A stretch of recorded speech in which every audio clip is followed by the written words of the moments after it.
Hey students, let's understand a new topic, that is the respiratory system. As you know, it is an organ system that help a person to breathe, and the main organ which includes that is a nose, windpipe and lungs, and another organ which includes in it that is a diaphragm. First is nose.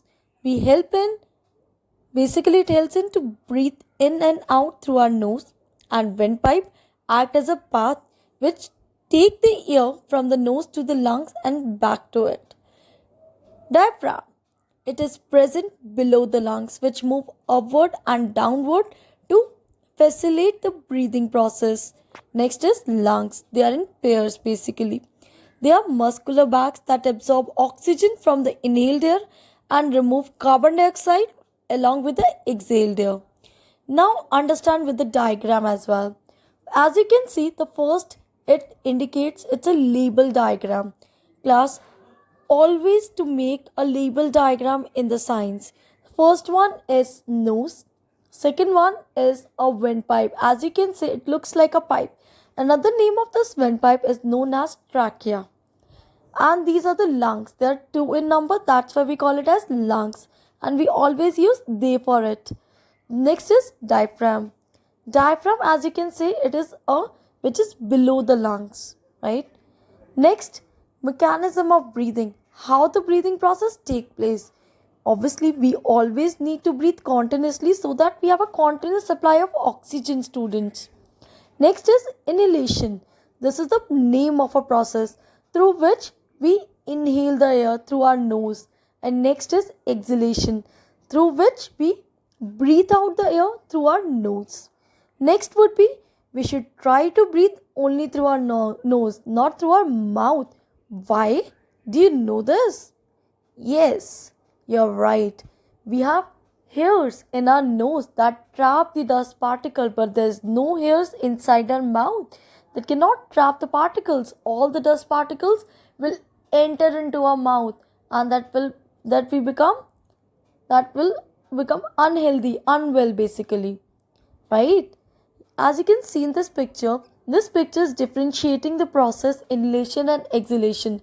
When this person is inhaling the air, the rib cage is moving in an upward direction and the diaphragm is moved down. When a person is exhaled the air, rib cage moving to the downward direction and the diaphragm moves to basically it is moving in upward direction so that all the air can be easily removed. Next is if we inhale dust and smoke, what will happen? Basically, if our lungs inhale dust and smoke, what will happen? It will lead to health problems, respiratory problems like asthma attack, right? Coughing. And it's called not asthma, it's called asthma. The correct pronunciation would be asthma. Some of the students and some of the person used to call them as asthma, but that is an incorrect pronunciation. The correct pronunciation is asthma. Next is coughing, shortness of breath or difficulty in breathing, students. Next is breathing rate. As you have seen this oximeter, might be during corona time, right? When most of the person were suffering from the lung problem, like shortness of breath, they are not able to breathe the oxygen properly, right? So basically this breathing rate, let's understand first of all the meaning of the breathing rate. It is the number of breath inhalation plus exhalation taken per minute, right?